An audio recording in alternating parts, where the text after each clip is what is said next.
want to pinch yourself and say it is a lie, that it is a dream, hoping to wake up from this very nightmare.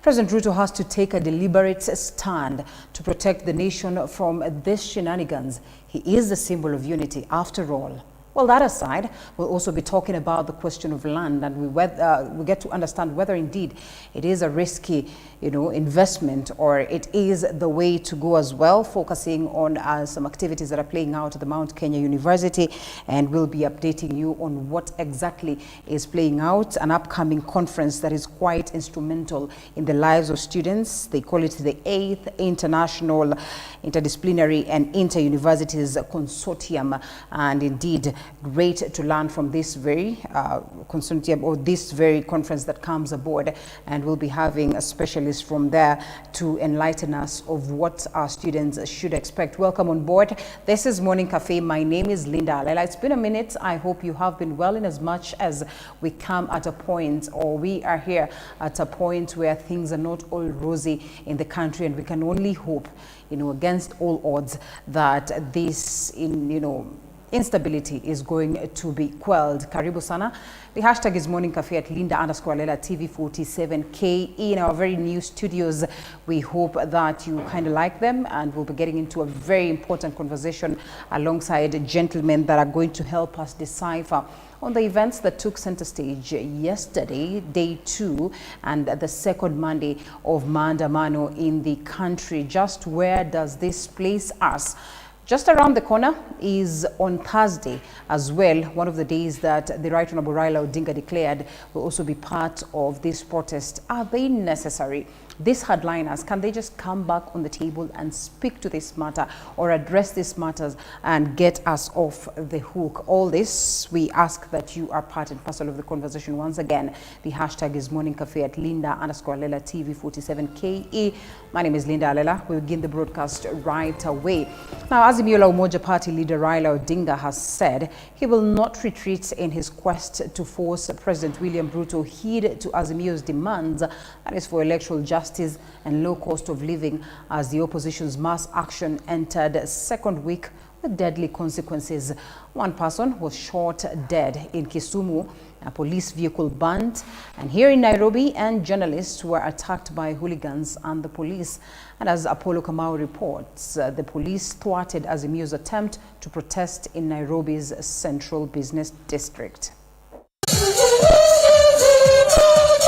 Azimio supporters braved tear gas and water cannons as the opposition's mass action entered the second week, but with deadly consequences. In Kisumu, one person was shot dead in Monday's chaos, while a police vehicle was burnt in Kawangware, Nairobi. Journalists also bore the brunt of the mass action chaos after they were attacked by hooligans and harassed by police in Kibra, Nairobi.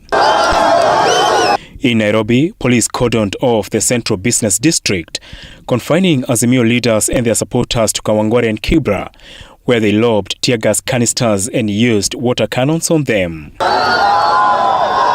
Azimio leader Raila Odinga maintained he will not retreat despite the pushback. Hata wakizuia jaribu kuzuia sisi, haizuliki mto Nile itafika Egypt sawa. Voices of defiance also loomed large in the mass action in the wake of reports that police wanted to arrest Odinga. Sasa tuambie hawa, sisi hatubanduki, sisi hatutarudi nyuma, na wakimgusa baba zote tutatokelezea. Lazima bei ya unga ifanye nini? Ishuke. The opposition bigwigs vowed they will not be intimidated in what they say is a peaceful quest to demand electoral justice and a low cost of living. Dawa ya hii maandamano Bwana Ruto asikie. Polisi hawataweza. Risasi hazitaweza. Dawa ya maandamano ni unga ifanye nini? Nataka nikuulize Baba Raila Amolo Odinga. Wacha kuweka maandamano Monday na Thursday. Weka Monday, weka Tuesday, weka Wednesday, weka Thursday, weka Friday. weka Saturday na uweke Sunday. Police further lobbed tear gas at Azimio supporters in Kibra in the evening as Odinga's motorcade made its way to Langata Road, ending the afternoon long procession. Apul Kamau, TV47.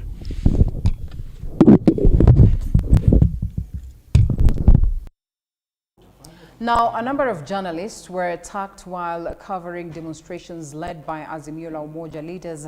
Some were even robbed by a gang wielding knives who stole their phones and equipment on site. As Paul Kirobi reports, Kenyan politics is posing a threat to the media, which serves as a watchdog for the common mwananchi.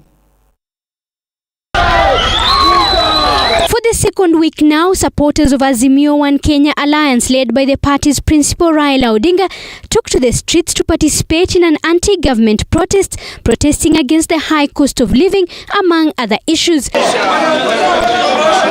This despite Inspector General of Police Japheth Koome's remarks yesterday declaring the protest illegal and promising to arrest anyone disrupting peace in the country. The protest was filled with scenes of a cat-and-mouse chase as the police sought to control the demonstrators. In areas of Mathare, Kawangware and Kibera, police hurled tear gas at the demonstrators, who in return hurled stones at the police and put barricades on major roads. The police were left with a difficult task of putting off the fires and keeping the angry crowd off the protected areas. In last week's protest, one student at Maseno University lost his life. A total of 33 police officers were injured and over 200 people were arrested, including top Azimio leaders. Zainab Mohammed, T47.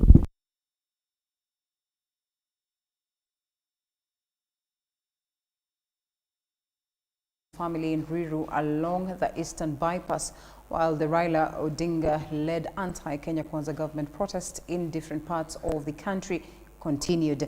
The invasion, which security personnel gave little attention to, follows sentiments by a section of leaders threatening to invade properties of persons they allege to be sponsoring the Azimio protests, with the name of former President Uhuru Kenyatta being among those mentioned. Moige William reports. Monday midday, reports of an invasion of a farm linked to former head of state Uhuru Kenyatta's family dominated social media platforms. And a spot check on the said farm, which is along the Eastern Bypass, revealed that persons in their tents were inside the perimeter fence of the farm,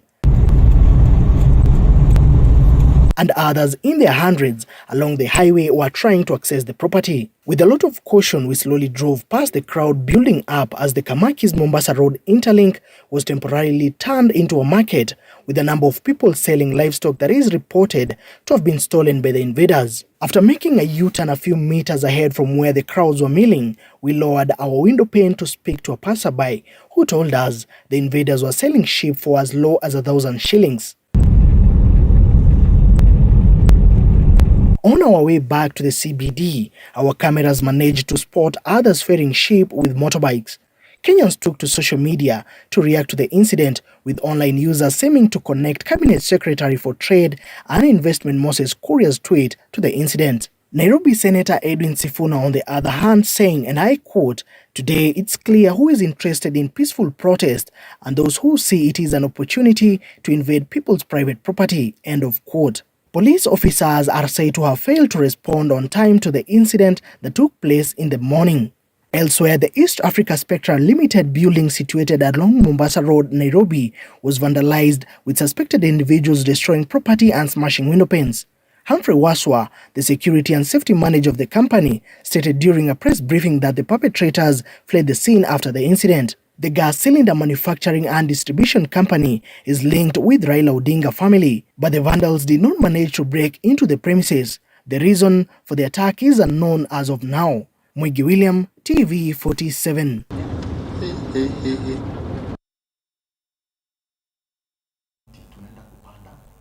All right, many businesses remained shut as protests called by former Prime Minister Raila Odinga entered the second week.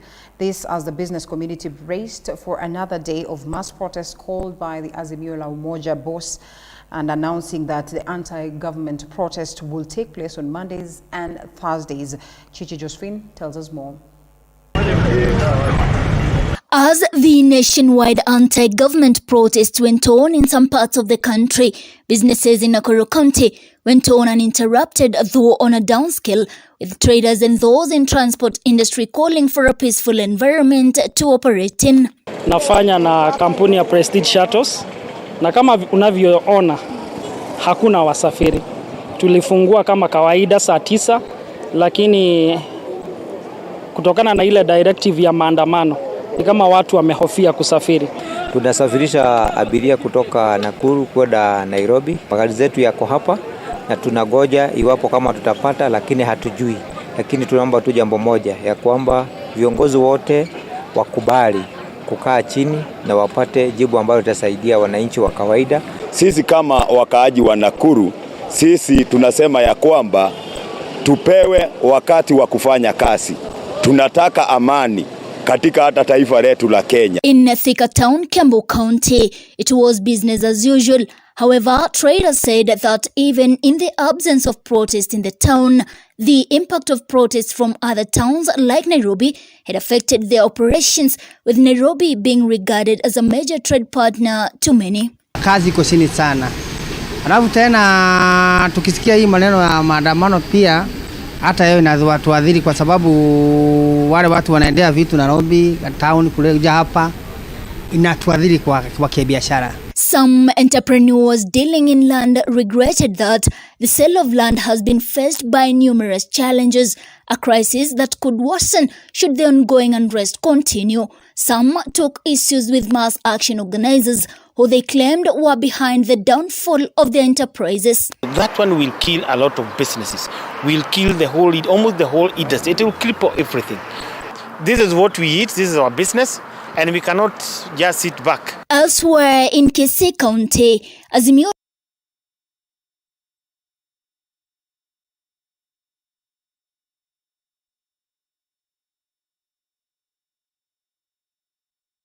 The Azimio mass protest organized by opposition leader Raila Odinga failed to materialize in Meru and Narok counties, and as Noba Tudor reports, a large number of police officers were deployed in certain areas, beefed up security, making it difficult for Azimio supporters to cause unrest.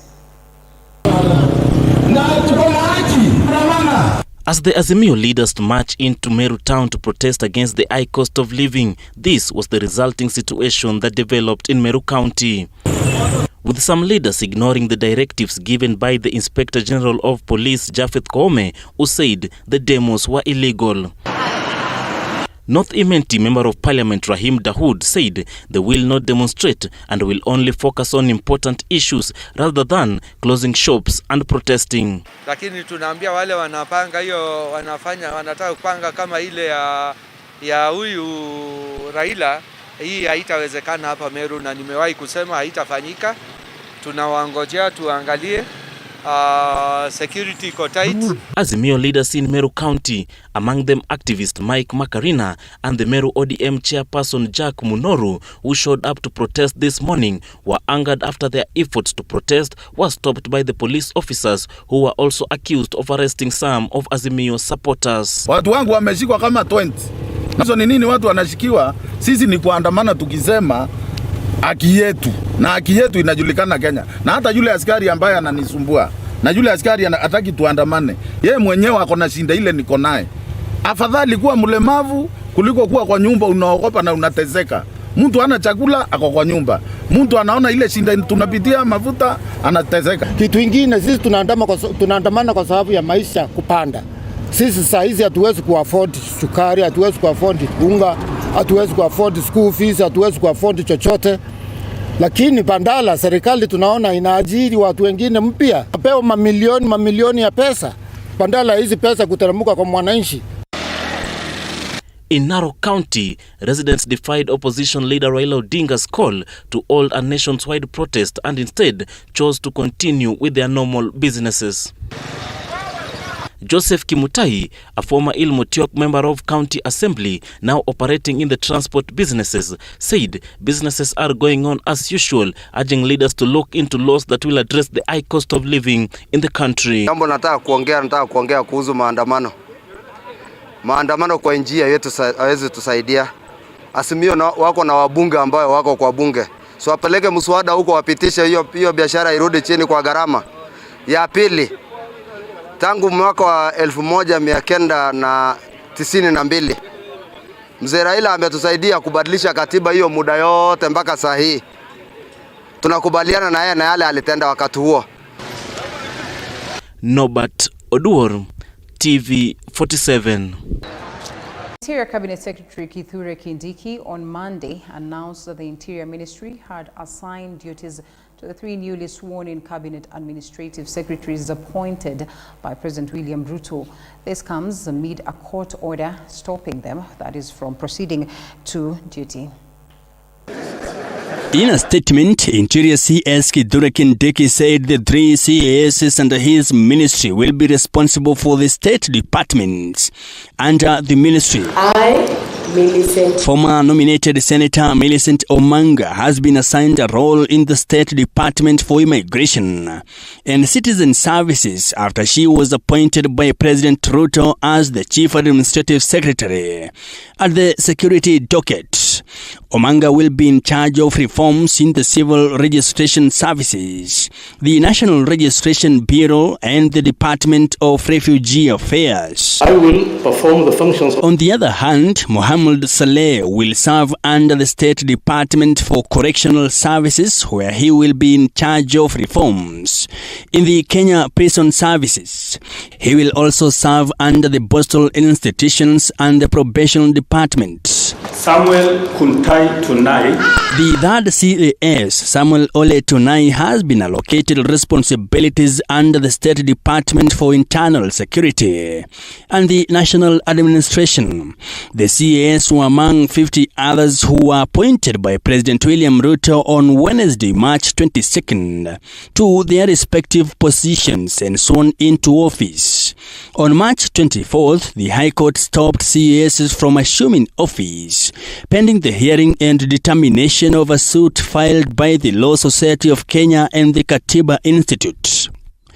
Justice Hedwig Ongundi also temporarily barred the 50 CASs from earning any salary, remuneration and any benefit until the court rules on the matter. The case will be mentioned on Tuesday, March 28th for further directions.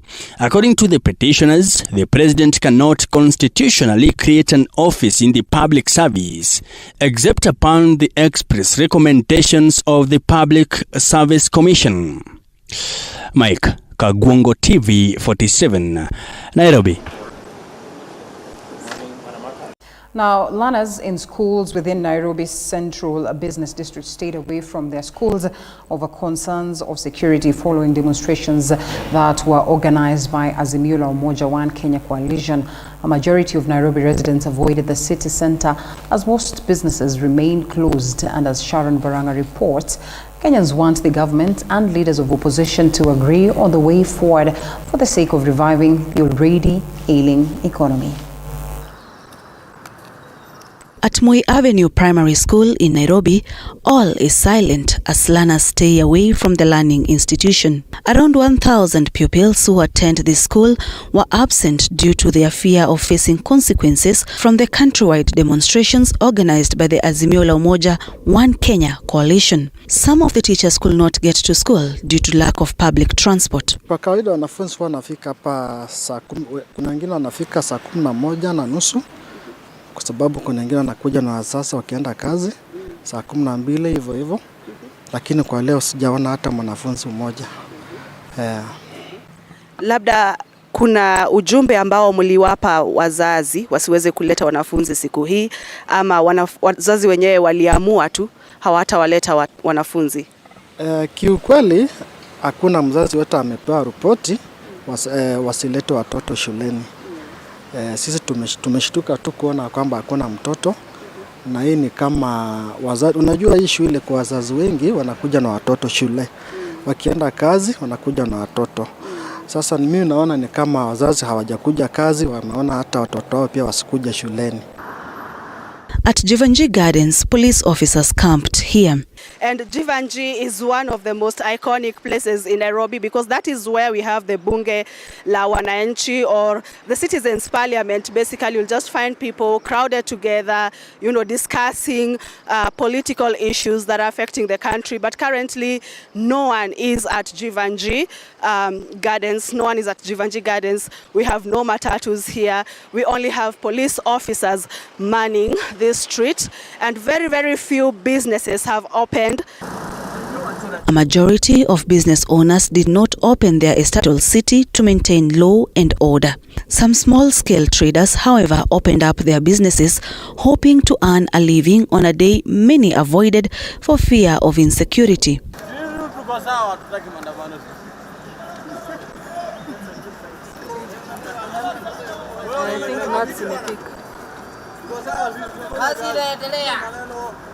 A majority of Kenyans want the government and the leaders of opposition to reach a truce, saying demonstrations are affecting their businesses. Sasa kile mimi ningeomba serikali, kama rais wetu anatusikia na atusikie mzuri, ni akae na kiongozi wa upinzani waelewane vile tutaweza endelea na maisha Kenya hii.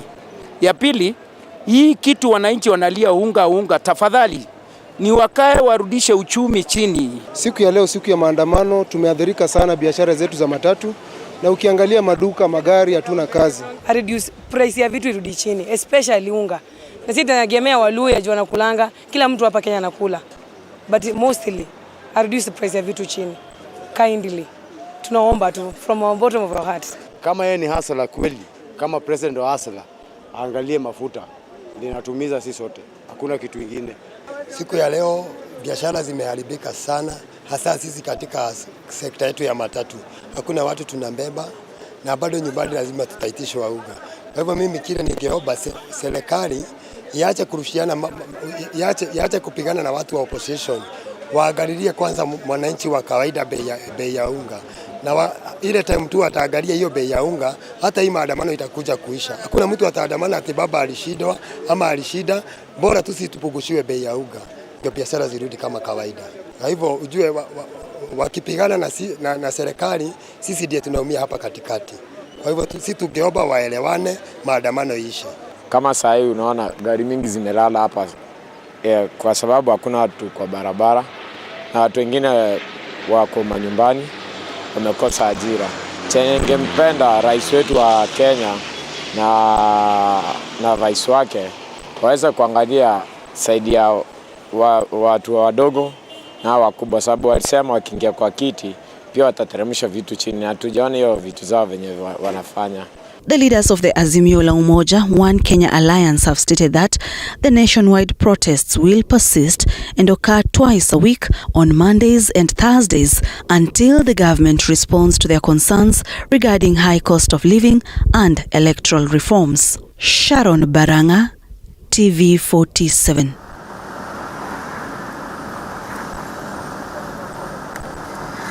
All right, welcome back, and away from the news stories, it's now time that I introduce the gentleman that joined me on set this morning for the conversation that has, taken center stage for the better part of the week. I would say last week and now coming into the week from yesterday, which is, a Monday, and now Tuesday.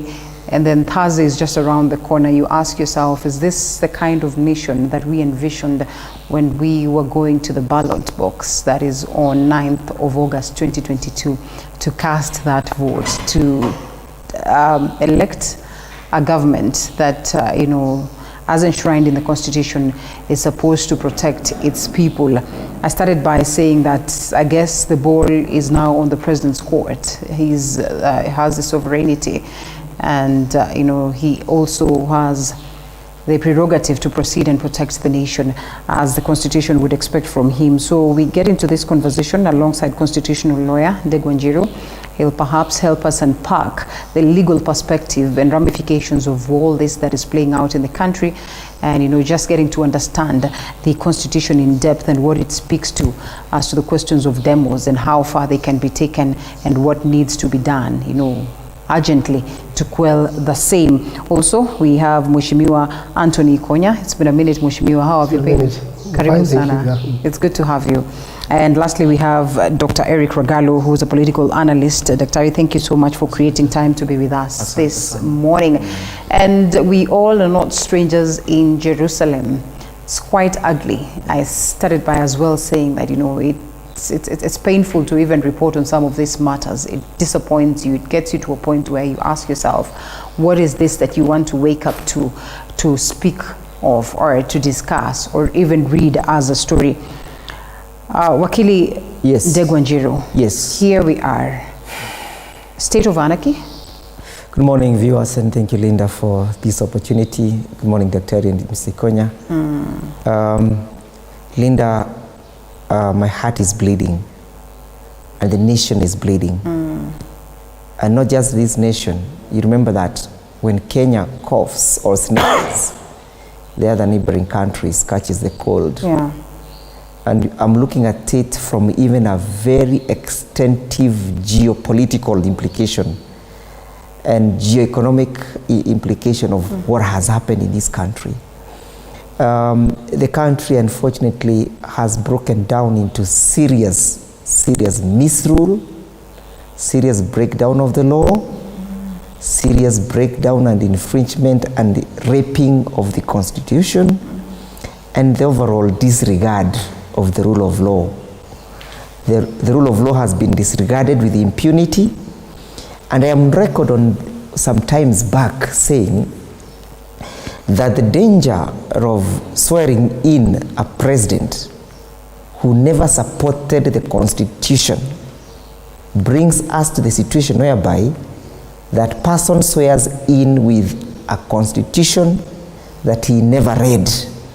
And I'm very sure that neither William Ruto nor Mr. Gachagua have read this Constitution to the ability to the situation whereby they have simulated it. I'll play the devil's advocate and perhaps say that maybe they have, and Wakili as well push you to acknowledge that it's their constitutional right not to, or maybe it was the president's constitutional right then, yes, now, not to support. It was their constitutional right as at then. Yes. But now, why am I saying they have not read this document?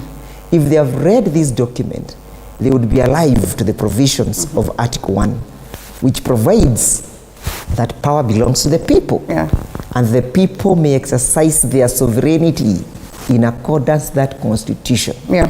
One way of exercising that sovereignty, Linda, is through Article 37, where the people, and perhaps note this, that Article 1 doesn't say that exercise their sovereignty. It says they may exercise their sovereignty either directly or indirectly. Indirectly through the elected representatives in what we call delegated democracy, and directly through what is called participatory democracy, where the individuals are taking active part in matters of governance. Are you saying that they've evidently gagged the process of protest? Yet we yes. And we're talking about Monday as being the second one. And yes. On Monday last week, the protests were allowed. There is all intention to mutilate this document, Linda.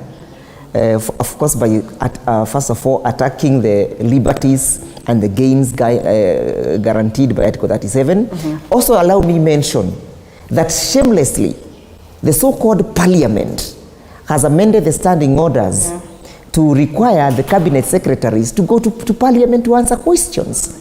When the Constitution contemplates a clear separation of powers, when the Constitution dictates that we are in a pure presidential system, we have members of parliament amending the standing orders, and by that dint amending the provisions of the Constitution. Remember one thing, Linda.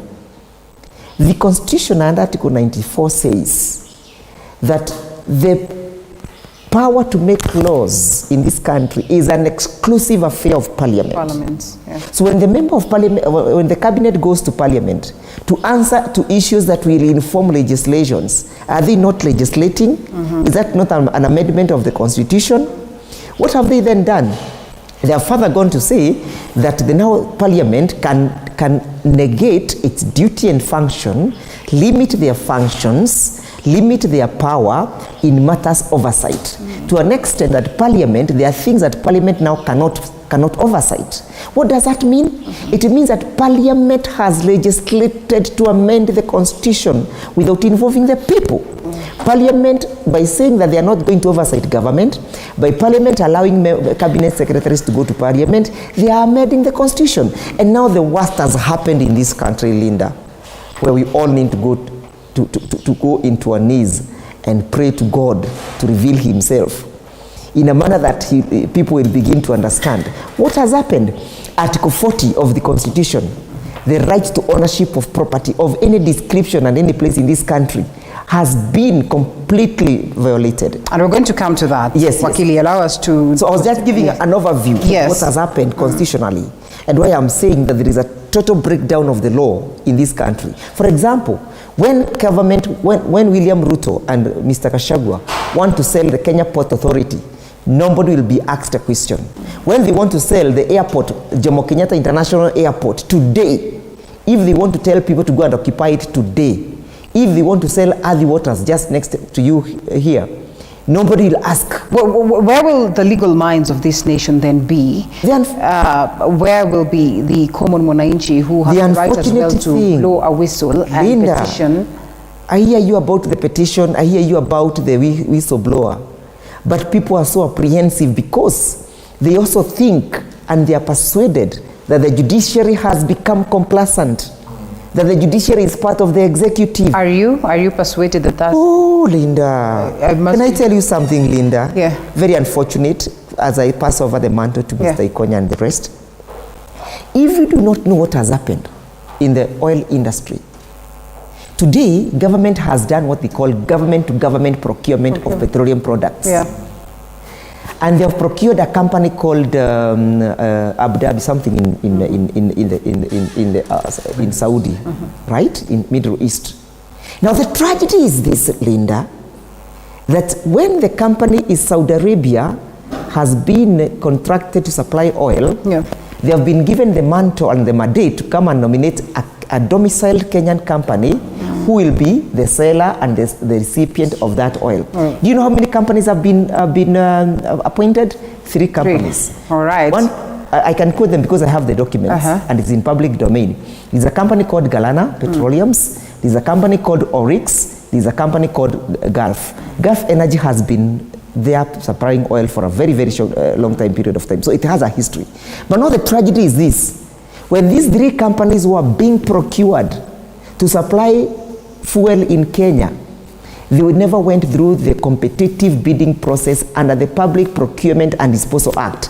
Finally, these companies will be receiving oil from Saudi Arabia and Kenyans will be giving them a guarantee of 6 months.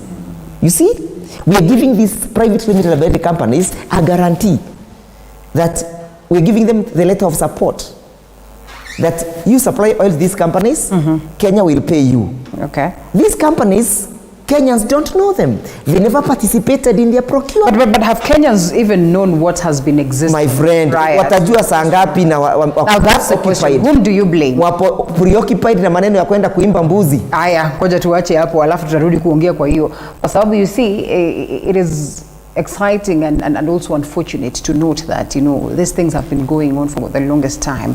We've not had the best of deals in terms of oil and most of the resources that we have as a country. Perhaps this could even be worse. And that's, you know, under the watch of the common mwananchi who's really not involved. And therefore, sometimes you ask yourself whether it is the government to blame or the people themselves to blame. Because if we're going to blame the president for perhaps not knowing much about what the constitution dictates, but just how much does the common mwananchi know as to the same. That aside, Thursday is around the corner. Yeah, thank you, Linda, and thank you, Obvious, for, and it's a pretty sad day, if you ask me. It's a sad morning for this country. Following the events of yesterday, it's really sad that this country is headed towards the direction that we saw some time back, which will be very bad for this country. But the question is, how did we get here? You know, that is something we must always ask ourselves.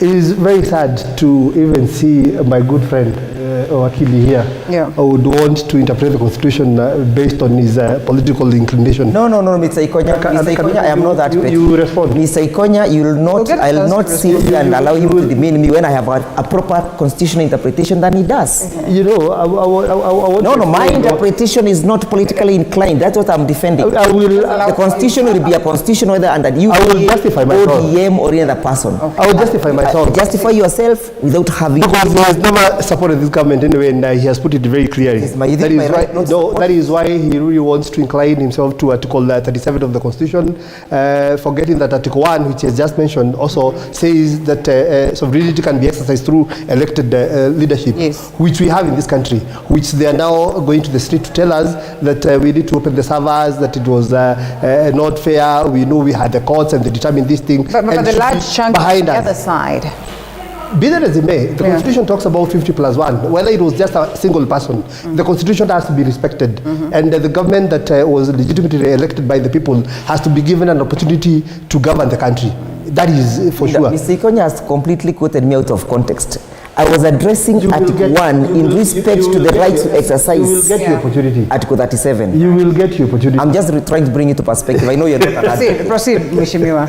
Yeah, I'm not an advocate, but at least I have been of some elements. And I have some legal background. Some elementary understanding.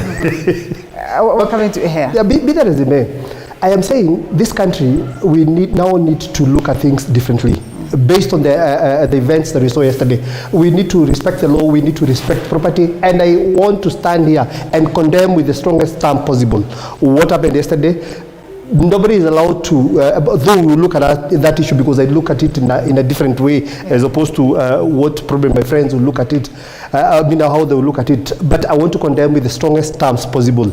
Any form of anarchy, any form of violence, any form of, disrespect and discord to the Constitution, I want to condemn that with the strongest terms possible. Yes. All right, here we are. And Eric, I'll ask the same question. The Thursday is just around the corner. Yeah, thank you. Plans are on, and I'll address you as a diehard of Azimio. Yeah, and Thursday we are still demonstrating. And demonstrations are going to go on and on and on. You must have looked at the pictures yesterday. Even if it will take 4 years, 5 years, even if we'll demonstrate a night to the general election, we will demonstrate. Ragalo, Article 37 allows for that. Allows for that. Article 1 allows for that. What then when it escalates to something ugly, like it did yesterday? Like we are protected by Article 1. We are protected by Article 37. We are equally protected by Article 244 of the National Police functions. We are equally protected by Article 21 of International Convention of Civil and Political Rights, ICCPR. He knows me, I'm just quoting. And we are also protected by Article 11 of African Charter on Human and People's Rights. In all these forms of protection. Why I'm saying this, Eric. Kenya is a signatory of international treaties. So Kenya is a signatory to Article 11 of the African Rights.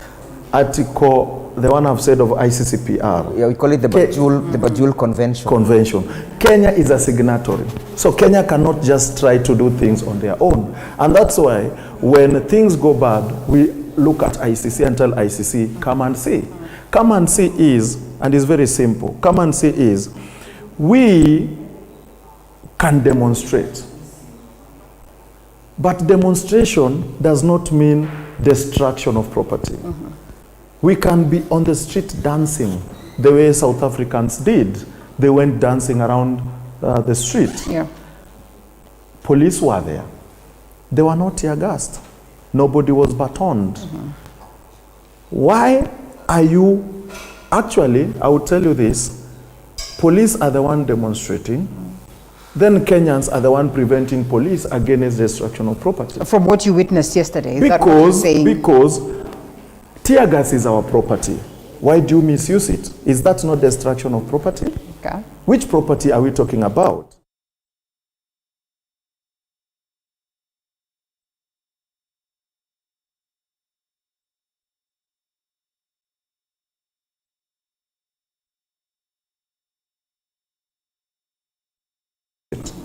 But when you destroy our property wrongly, which is tear gas, then what do you want us to do? So we are preventing police over destruction of our property, which is overuse of tear gas, which is wrong.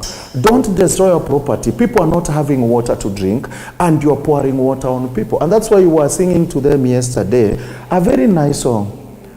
Utu ile ya Kikatoliki. Uninyunyishie maji Bwana, uninyunyi. So we were singing to them, uninyunyishie maji. Because what else do you expect? You are giving us water, people are lacking water. You are destroying property, which is natural resource of water. You should be giving people water, not destroying water. You are destroying our vehicle, using them where it's not supposed to be. Why are you bringing vehicle, water cannons, and all of these things where people are doing peaceful demonstration? Why do you suppose the police would take such a stance, that Kome would be so... Linda, let me finish. The issue is, when we went to Mathare, to Isili, did we destroy properties there? No. Then why were you tear gassing yes, in Mathare? You did. Yes, you did. When we went, it is there. Not yesterday, the other that is the other week. When you closed Nairobi. Of course, we had to protect public property based on those other events. I'd love to understand some more why the city is protected more. So when we went to Mathare, because now, of course, you are defending public property, which is not in Mathare. Mathare does not have a mama having a shop. Mathare does not have somebody selling electronics. They are just being sold in Nairobi. I'm just giving you your logic. So you are protecting Nairobi because Nairobi has everything. So there is no bank in Isili. There is only bank. I'm talking about an incident that happened in Isili and in Mathare. When we went to Isili, you were not there, Ikonya. But we saw on TV. When I went to we were in Mathare. We were in a convoy. You tear gas us. What have we done? We left we went to Kamukunji. You refuse us to go to the ground. You tear gas. What have we done? We went to Mathare, talked to people. Actually, humanity. We did nothing. We finished, we left. Did we destroy? Yesterday we were in Kawangware. Did we go there? Does Raila carry stones into Kawangware? Why this headline opposition, and why is it that the police is taking this direction? Evidently understanding all the laws that allow for picketing, that allow for demonstrations, peaceful for that matter. Linda, I will still go back to the wiring or the software that is now the alleged governance. The software that is now governing this country is corrupted by the Trojan horses of the Nyayo era. It's so corrupted to the extent that they do not appreciate that there is a new antivirus dose called the new Constitution of 2010. That new antivirus of 2010, and I'm talking like an IT person for Mr. Ikonya to understand, is so much effective that if it were to be used in the manner that we contemplated and we expected, you would not see all this that is happening. How would you rate President Uhuru Kenyatta's understanding of the 2010 Constitution and how he led the country using the very same? Of course, he had his own shortcomings. Any other person has his own shortcomings because we are all human beings. Nobody can claim infallibility. Neither me, nor you, nor Mr. Ikonya, nor even Mr. Kome can he claim infallibility. Pope Gregory II attempted to claim infallibility and he failed miserably to an extent that Luther King had to make to have the division of what we now call the church. So having said that, Linda, we all must appreciate that we are living in a democracy, and a democracy that is still evolving and growing. Number two, our democracy is not a homegrown democracy. It's a borrowed democracy. It has got borrowed principles.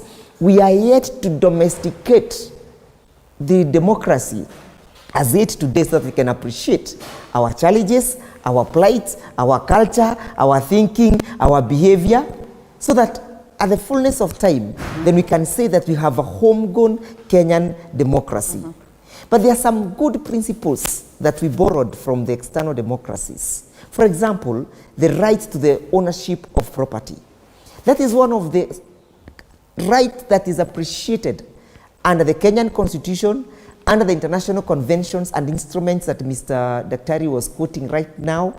It is also and the customary provisions in our cultures, under the international customary law, in our own traditional customary issues. We have appreciated that you have a right to ownership of that property. Are you insinuating that what played out in the Kenyatta land yesterday was a doing of the government? Can I say the government does not? Oh yes, that? I cannot. And what happens in a scenario where then there are properties of any other kawaida Kenyan, and this then is not respected? Linda, your question is home. May I answer? After this break. Yes. After this break.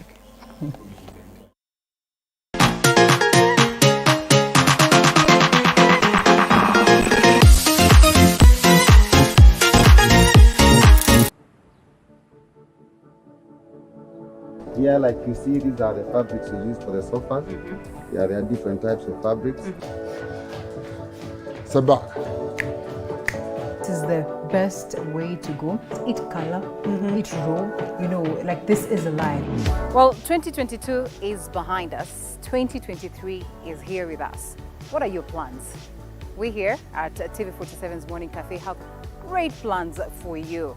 We're talking about information, we're talking about entertainment, we're talking about the greatness for the year. So make sure that you're always with us every morning.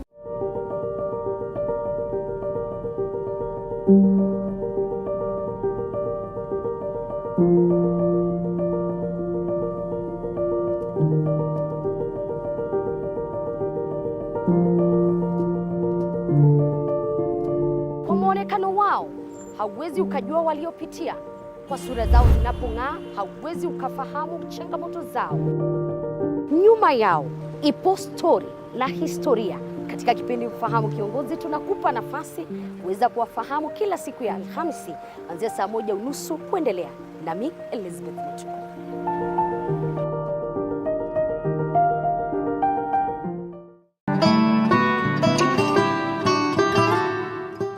Your health matters, and Body Garage is here to guide you on it. Someone's after using the medication, the virus number of the HIV in someone's body will start to go.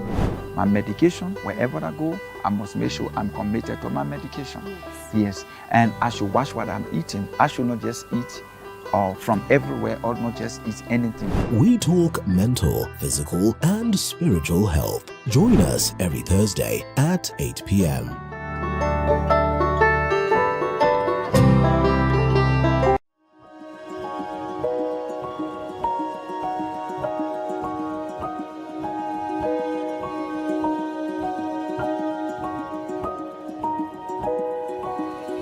Lover of farming?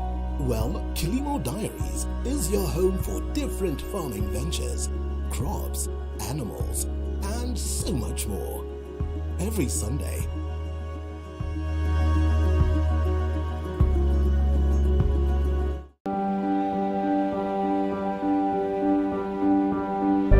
with a new year comes endless possibilities, and as we continue to tell the stories of those abled differently,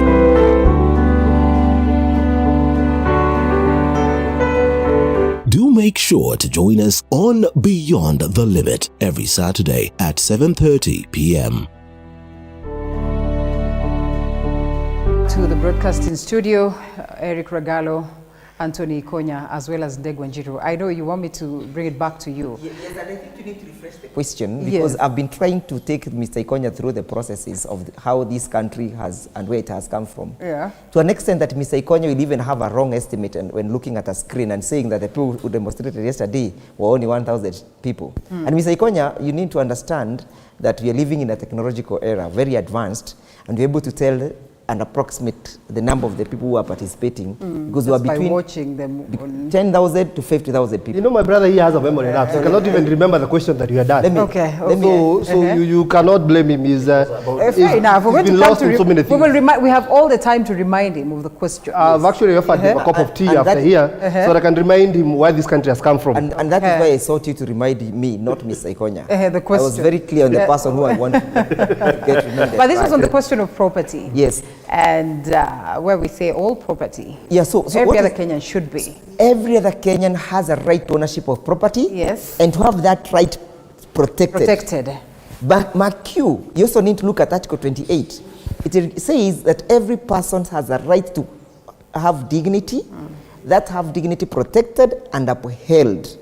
Dignity of property, dignity of person, and to have that dignity not just easily violated by either state actors or non-state actors. Nobody has a right to violate your right unless the violation is justified. And that violation is limited under Article 24 because Article 24 limits the applications of these rights. So if the right is not limited by the Limitation of Rights Act as enacted by Parliament, because the Act is there, and it has stipulated all the rights that may be limited, then you cannot limit it, either through legislation or through actions, deeds, commissions, or omissions of individuals. The government failed to protect? Yes, the government failed to protect, Linda.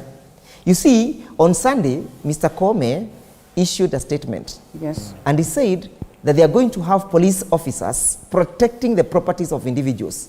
Perfect. Quite right. It is within the powers of police to protect the properties of individuals from being vandalized. Because neither the demonstrator nor the police have the right to destroy properties. Now, we saw the police doing that yesterday to the extent that much of it was now even agitating and triggering and irritating peaceful demonstrations. But now the question that lingers in my mind is this. When the vandalization of President Uhuru Kenyatta's properties were taking place, I never saw any police officer protecting that property. Where was the police? And where is their selective application of the law? Mark you remembering that Article 27 says that everybody has a right, equal protection of the law.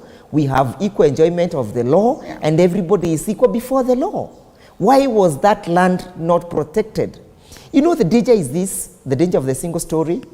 The danger of the single story is that Mr. Kenyatta has been isolated by Mr. Gachagua, has successively isolated Mr. Kenyatta and made him the target and the enemy of the people that he does not see, the enemy that has fictitiously been created by Mr. Gachagua. People so think, because the people who invaded that land are Kikuyus. I cannot even blink my eyes saying this. I heard them speak in Kikuyu. Were you there? And I mean, that's why we need to come in and say this. And Wakili, it's quite a delicate matter to speak to, because first of all, it's not even clear who are these individuals that invaded this. It is clear, Linda. Play the clip. Fine, they could be from Central. Fine, but who sent them? Who sent them? The question is who sent them? Yes, Mr. Ishongwa. You cannot confidently say that in as much as utterances that would. Why do I have? Let me tell you something. Let me. No, Linda. Allow me finish. No, Mr. Ikonya. On national TV, you cannot lie to us on national TV. Mr. Ikonya, can I say this? That Mr. Ishongwa was in Kenyaga High School. Yes. When he made the pronouncement. And we have that clip. And that clip is there. Mr. Moses Kuria yesterday tweeted and said, Maguta Maguta. What does that mean? Maguta Maguta means, it's a policy in our area where we come from. When people are selling properties, they say, we are selling properties brought in Maguta Maguta. That means very fertile He also sells land. Probably he meant his own land. Mr. Itumbe tweeted and said northern land. Mr. Baraza, Didmas Baraza, tweeted and he said any person who will be chased by goons, call Mr. Kawanjiko, who is a member of parliament for Kiambaa. He will settle you, and we shall settle you at Northland. But and he was calling upon government to give those goons protection. How unstrategic can these individuals be? And then BBC reported that government goons have invaded President Kenyatta. And you know, as Wakili, you are allowed to file all this and perhaps read all this and understand or try and establish what really could have informed the same. But then the question is this: how unstrategic can these individuals be to say that they're going to invade this piece of land and they understand the legal aspects and the don't ask Mr. ramifications. Ikonya that question. No, let me Ikonya cannot give you an objective answer. You know, let me tell you something. And I'll ask the same to Daktari and perhaps back to you. You know, yes. Wakili is just being rhetoric here. He's just giving theories and stories of things that he had on TV. Don't know he read. Mr. Ikonya, let me tell you something. You live in this country. Can you allow me to finish? We give you time and space. What are you talking about? Why don't you pay for him those days? When Wakili knows that when you're analyzing evidence in court, one of the things that you look for is the intention of a thing. Why did anyone do this? You know, who wants this country in anarchy? Who wants this country burning? Who is going to benefit from it? We all know. Can you allow me to finish? And misrepresentation. I mean, but if these individuals, and Mheshimiwa, I'll ask this. We all do not want our country to plunge into disaster. And that's what I'm saying. But what is the government doing? And even if you look let me finish. We're talking about hardliners. Yes. Why these hardliners? Let me finish. And where was government yesterday when the land was... Who have you posed the question to? Okay, talk. Proceed. Yes. Who wants this country in chaos? Who will benefit from chaos? We all know it's Raila Amolo Odinga. No, that's a tired cliche. Let me tell you something. Any government would want peace to thrive. Yes. But you see, the person would want to create anarchy so that they can thrive in anarchy. The reason why my good friend... Let me finish. The reason why my good friend Tagaro here... I will not allow for you to mislead us. Yes. Why are you allowing him to also mislead us? I will not allow him I'm giving you facts. I want to give you facts. I have personally listened to the Right Honorable Raila Odinga saying that yes, they will go to the streets peacefully, and he keeps insisting on this aspect of peace. Is peace banning a church constitutional and a mosque? right? It is. Let's come to that. No, is peace banning a church and a mosque? No, let me finish. Allow me to finish. You know the reason why, you know, that right we're talking about Raila Amolo Odinga that we all know. Yes. The reason why he's doing all this is that the ICC can come in, is that the likes of the African Union can come in and help him, because he knows what he's advocating for doesn't, is neither here nor there. So what he's doing, let me tell you something. I have a reason to believe. One of the angles of what happened in Uhuru's Kenyatta land is that the Raila had sent him. Oh, let me say, finish. Linda, I'll walk out of No, you walk. I'll walk out of this. No, you cannot walk out. You cannot walk out because of what I believe. You cannot invite Mr. Ikonya here. No, let me finish. You have confidently, Mheshimiwa, you have confidently said that this is Kimani. Let me ask you. I think it's within his right to address also say it. Yes. According to what let me tell you something. Yes. You know, I've been in politics long enough, and I can tell you something. And one of the reasons why my Wakili here loses elections is because he does not understand the tenets of politics. You know what happens to politicians? They will do something. And why did you lose that will benefit? I did not run. Why did you lose? I did not run. Yeah. I did not run. Mr. Ikonya, don't forget I did not run. What happens is, I believe that Uhuru Kenyatta is the person who is funding all these shenanigans and these demonstrations. Is he? So what happens is, in politics, if you want people now to divert the attention of the people, he is now going to play the victim. So what he did, he allowed people to invade his own farm. I mean, he allows people to invade his own farm. I'm giving you to. I'm giving you to. Let's look at this as possibilities. Yes, it's a possibility. And we all understand that is how people play. That is a possibility. But then again, we should not escalate this further because possibility number two. Possibility number two is that now people have realized there is no property and property. Every property has to be respected. Whether you break into a fridge, a sort of fridge in the city or in Badare, or you break into, people have decided. So what do you make of the statement our that property was and then you expect us to respect your property? Mheshimiwa, what do you make of the misplaced statements or perhaps, insightful statements that were, made by the leaders of Kenya Kwanza, what he has talked about, Kimani Ichung'wah, and we have seen very many other leaders speaking. Kimani Ichung'wah simply said that every property has to be respected. And we cannot allow people to assume that there is property that is more important than their own property. And if you think violates. If you think that breaking into my property is because it's like a small kiosk is more important than breaking yours that is bigger. I mean, that is not proper. Okay. Let me tell you this.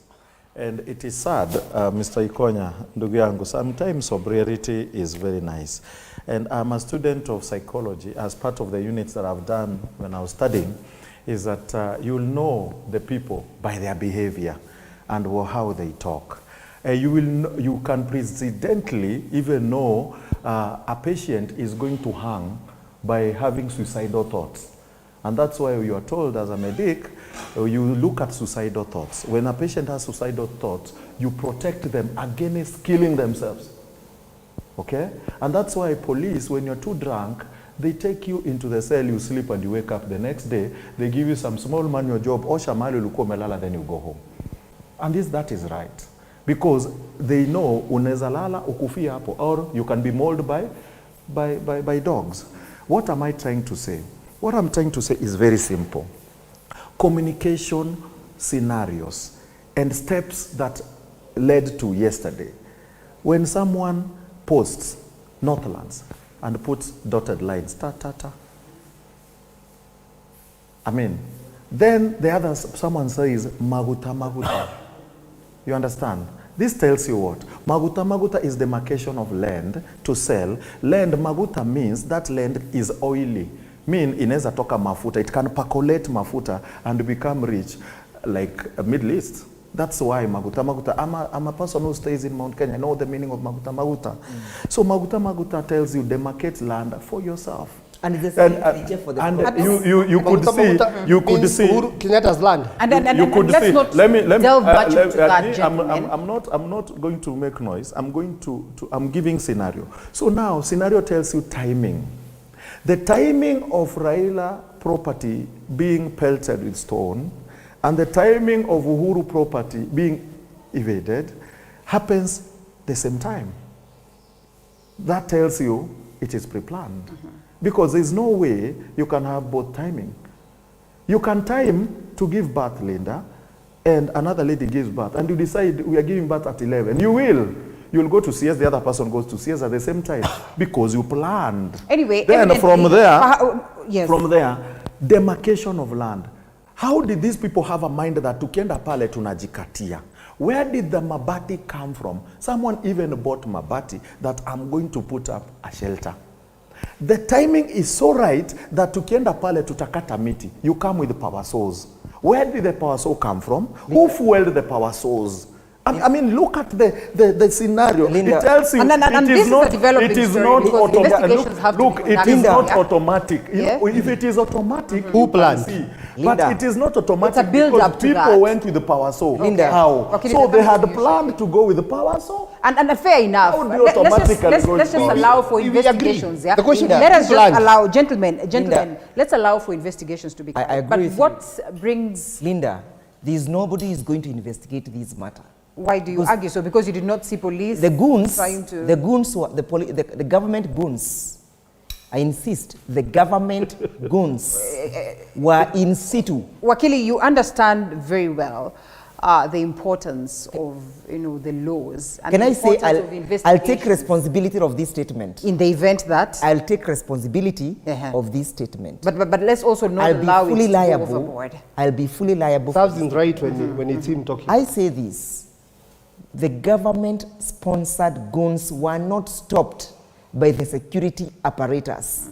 The security apparatus stayed away. They never went there to stop it. We have not had any statement from Mr. Korme.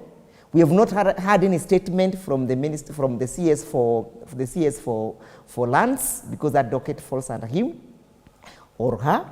We have not had any statement from Professor Kidhure Kindiki. We have not had any statement from Mr. Gachagua, who is the said DP. You expected a statement to condemn? A statement to say what exactly? A statement to say that people should feel safe when you're in this country. The country will protect your property. You know the implication of that invasion? And I think that is what we should be talking about. The implication of this in the long run. The implication of this invasion is that we have completely eroded the only remaining, or what was remaining as public confidence and international confidence. People have no confidence with whatever is happening in this country as at now.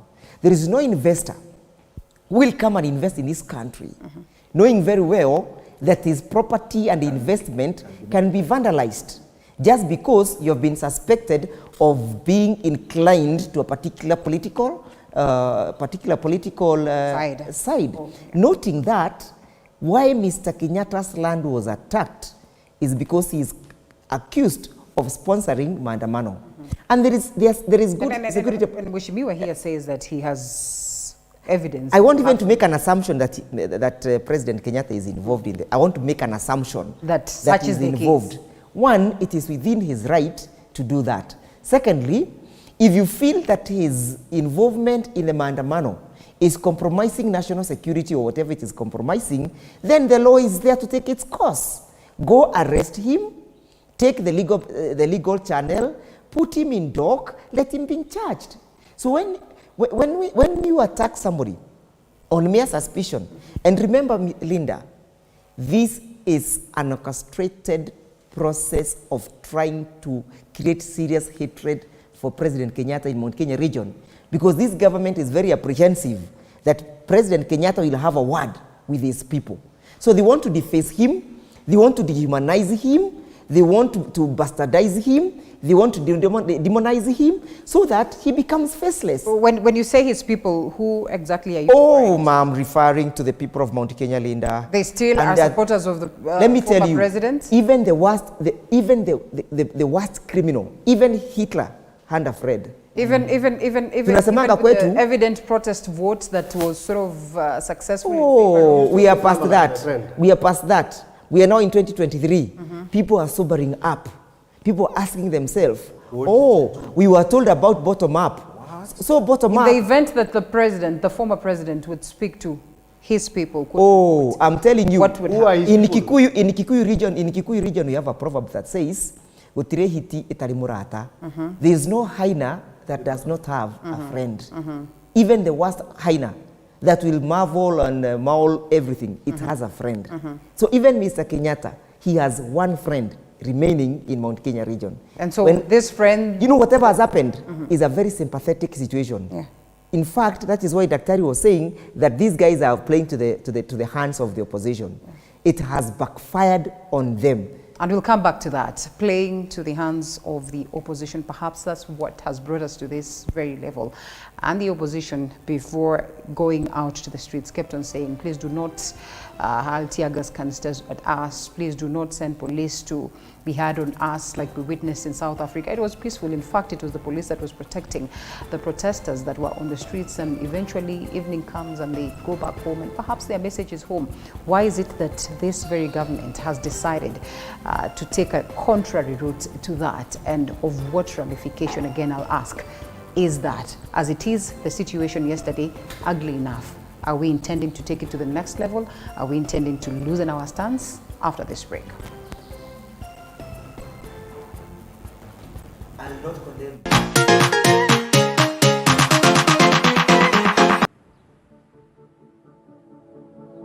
Yeah, like you see, these are the fabrics we use for the sofas. Yeah, there are different types of fabrics.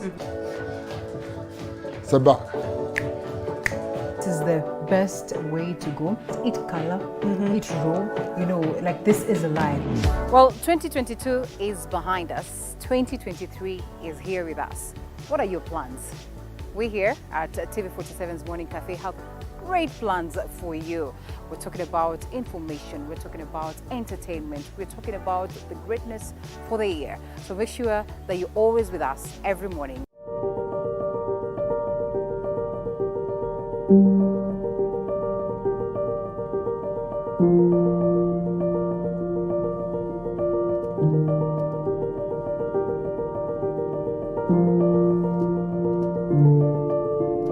Kwa muonekano wao hauwezi ukajua waliopitia.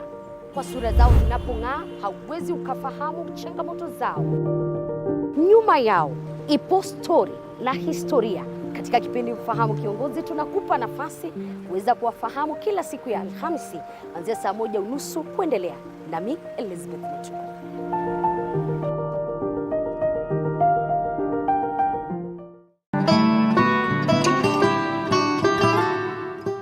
Your health matters, and Body Garage is here to guide you on it. Someone's after using the medication, the virus number of the HIV in someone's body will start to go.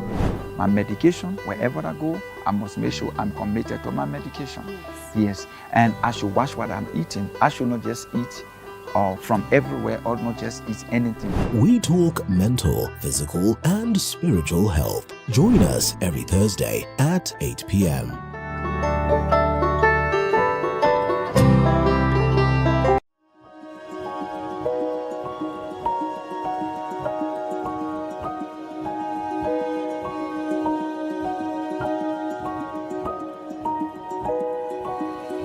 Lover of farming?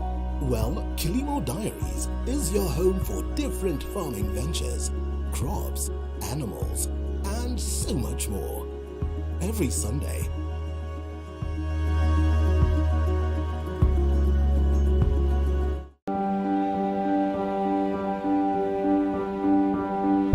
with a new year comes endless possibilities, and as we continue to tell the stories of those abled differently,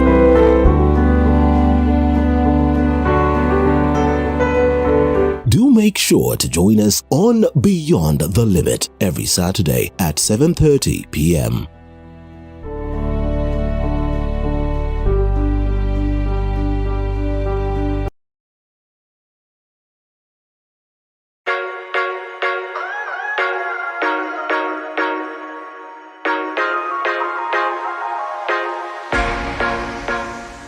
It's a new year, and with a new year, it means new business ideas, new trends in the market, and new tips to make your current business even better. Giving an option for a customer to have unsecured financing enables them to get the product today without putting any collateral down.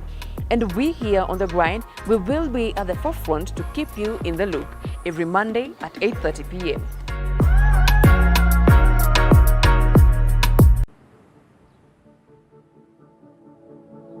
Yeah, like you see, these are the fabrics we use for the sofas.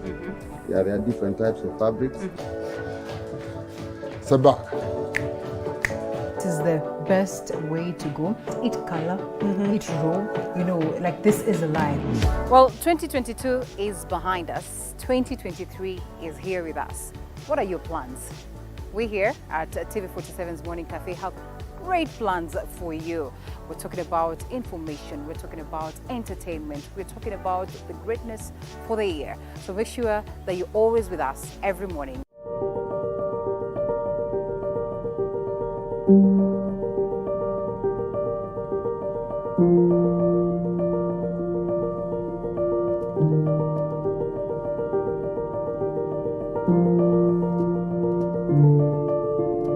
Kwa muonekano wao hauwezi ukajua waliopitia. Kwa sura zao zinapong'aa hauwezi ukafahamu changamoto zao. Nyuma yao ipo stori na historia. Katika kipindi Ufahamu Kiongozi tunakupa nafasi kuweza kuwafahamu kila siku ya Alhamisi kuanzia saa 1:30 kuendelea. Nami Elizabeth Michuko.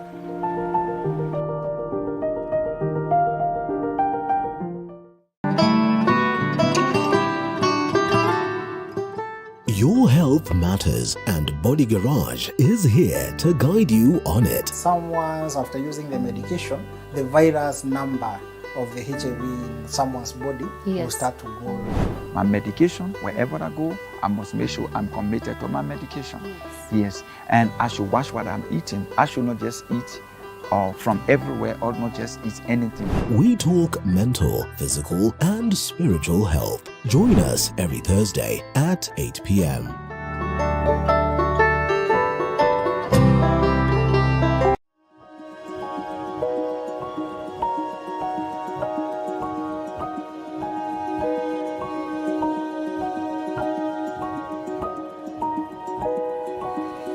Lover of farming? Well, Kilimo Diaries is your home for different farming ventures, crops, animals, and so much more. Was there in the handshake government and did not do much in terms of this being. Why was he not speaking about Punguza Bay then?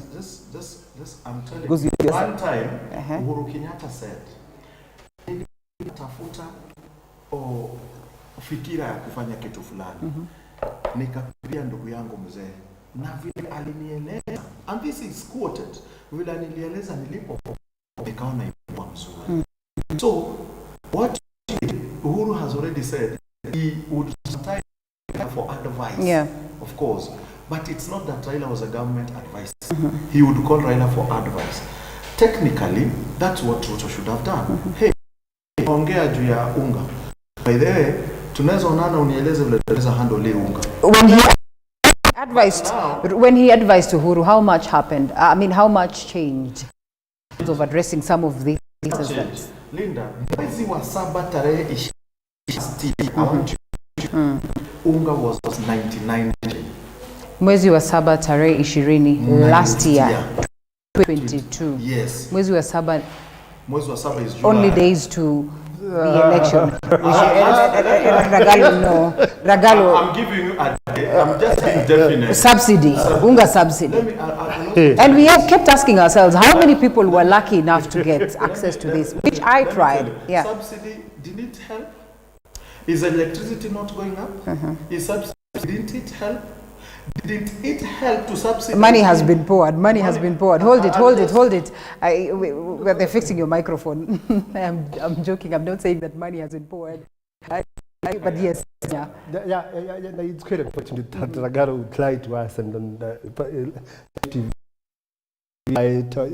sometimes in May, that's when things really escalated. And we never saw Raila Amolo Odinga go to the streets against his handshake government. So I think what is everybody is asking for, we've actually had a better of things during 7 months of Ruto leadership.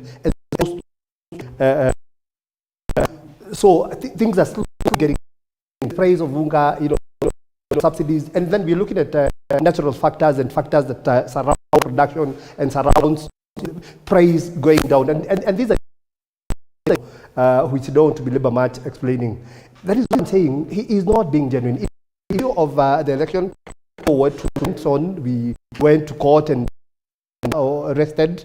So he is trying to force him into government. If you ask, trying to do what we did during the Uhuru Kenyatta's time to force. But the question is, are we going to, should we, why do we need to go to an election after an election, then someone forces himself into government? I don't think it's fair. So that's why I think we should not allow Raila Amolo Odinga to continue doing this thing. Linda. But how do you stop him? He's Kenyan first. Constitution allows, and all this that Eric Ragalo has taken us through. So what do you should stop him? Are you alluding to what the deputy president said, that this is the time for him to go akiendanga? Are you alluding to that? No, he has a right. He has a right to even run for the next election. So when you say, what do you mean? Is asking him to simply be rational. You cannot keep asking him by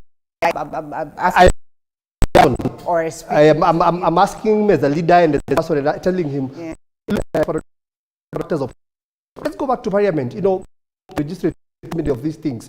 Let's look at the available mechanisms in government that, that to determine the prices of so many things. So that is the best way, as opposed to taking a...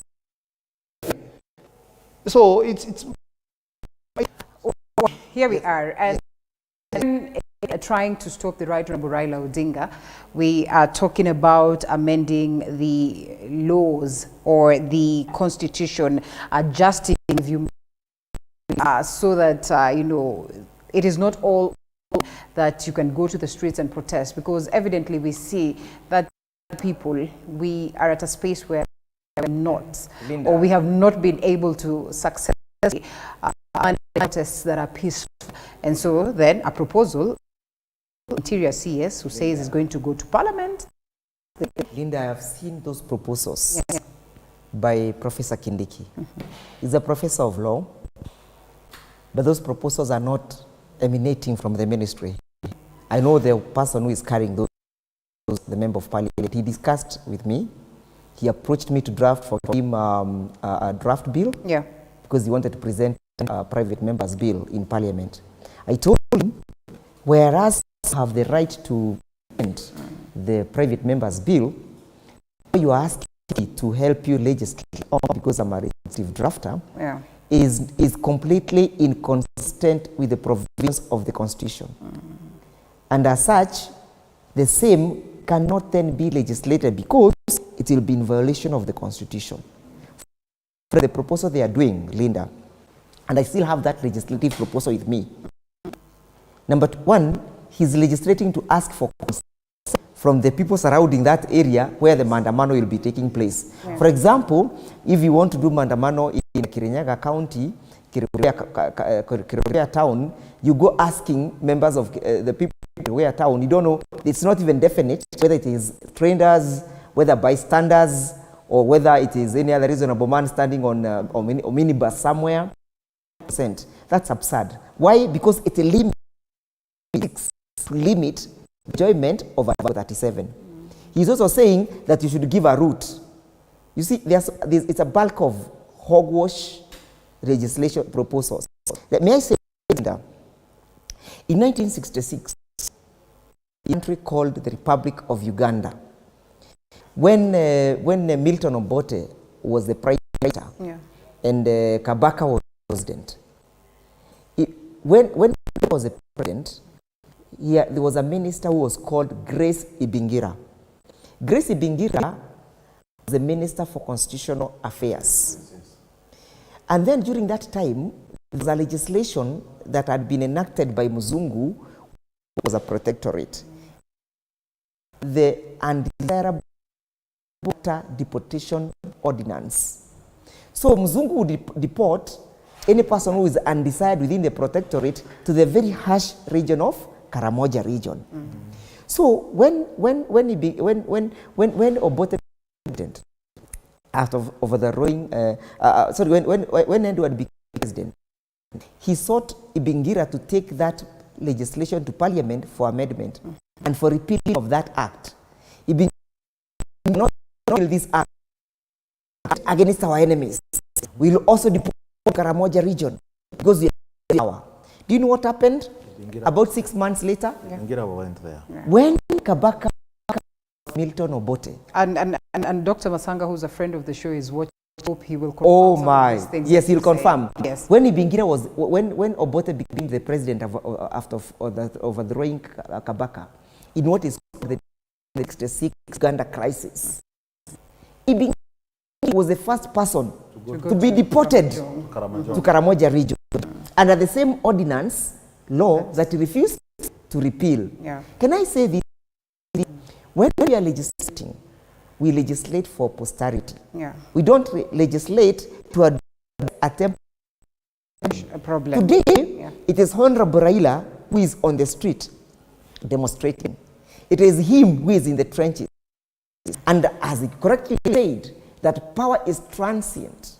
Even if we were to make an assumption that they are going to be in power for 10 years, it will still end. If that assumption, 10 years will end. That law they are going to make will still be there. They may be the persons who will be in the streets in 2033. Yeah. The question is, they will be served and they will sleep on the same bed they are making today. So when legislating, yeah, you legislate a law and even entrust your worst enemy. This is common in most of the African countries. You'll find these people concocting laws that will end up choking them or will end up poisoning them. Uganda is notorious when it comes to that. Yes. He must be watching. He is listening. I'm sure he's going to respond. And you need to invite him. Yes, I know. But now we will invite him. He says he is only focused on discussing African matters, and I'm asking him. He's very well Pan-African. Yes, is Kenya not Africa? Whether we are set to speak, can say something. A common tendency with African leaders concocting laws that end up choking them, including, the ODM, and perhaps we have this problem with the Independent Electoral and Boundaries Commission today. One of the key things that they'd love for the president or for the Kenya Kwanza government to address, perhaps those that all worked on. People kind of us that mtakuwa wapi? Even where I come from in Central, they tell me, wewe ukisha toka ukuje side yetu, because they have their side. I'm telling you which even Konya has told me, side yetu upate kiti. And that is corrupting my mind. Like I'm alongside for goodness of this country. Jesus found himself there. He was always wrong. He was voting law wrongly, according to the Sadducees and the Pharisees. And this is what happened. So right now, we look so bad because we are teaching the government what they know. Attorney General is a principal government advisor in law. But he's not supposed to advise. He's supposed to make sure things run the government wants. And that's why we have to be misconstrued to work for the government. It happened during Kibaki time. They changed so much of the constitution to fit them then. Then it came to Uhuru time. They changed so much for 2013 and towards the election 2013. So now they are looking forward to change more to fit them. But at the end of the day, we will be in the trenches for not long. However, sometime as it goes, we had Anyona Museti. We had a guy from Embu called Njeru Kathangu. We had Koigi Wamwere and Martha Wangari Maathai. These people were on the too many times. They were on the wrong at that time, and they served it right to be on the trench at that time. Their names are glorified. Wangari got glory outside the country. He got over 200 million because she won the prize. Other than that, her name go to outside the country. We have street. We have Wangari Maathai, the sculpture. I don't have one in Kenya. Wangari Maathai sculpture in Kenya. Imagine I have Wangari Maathai museum abroad. Museum. Wangari Maathai museum. It's not in Kenya. You know, this should not surprise you. It happened. So I'm just what I'm trying to tell you is that even Jesus is from Jews, and still they are waiting for Jesus. I don't know. So what I'm trying to say is, many people will never understand, and they will come to see when we call it rapture, when people leave the world to see the deed of someone. They will want that someone to maintain there. High hairs pulled. They walked naked in crying for their children to be left. But now, to the world, who is Koigi Wamwere to us, who wanted to overthrow the government of Moi? And I'm doing this of Moi. Who is he today? And Anyona, what I'm trying to say is, Raila looks bad to everybody, to some community that have been indoctrinated to think Raila is what is happening today. This is what I was bringing. What the government is doing right now is to make sure the Kikuyu nation run away and get a stronghold, because Raila endeared himself to some of them, working so hard to make demonstrate, destroy property za Wakikuyu. That's what they're saying, they are Wakikuyu, because that's what they are saying. What are they trying to put? They are telling their people that our property are endangered by this man. So they us and start putting hatred. So pulling out people from. Then now you find things properly made so that the community will start hating other people. As for doing that, are you happy? I will perhaps agree to what at some point, that really there is no one who would love to see the nation go down and from what it is that you speak of. Maybe in what interest? Because I think it was coming in next. I want to wrap up. What Kili and my friend. I can't agree more. For the first time, we've agreed on something. Thank you. For the first time, we've agreed on something, that you cannot be making laws for yourselves. We've seen because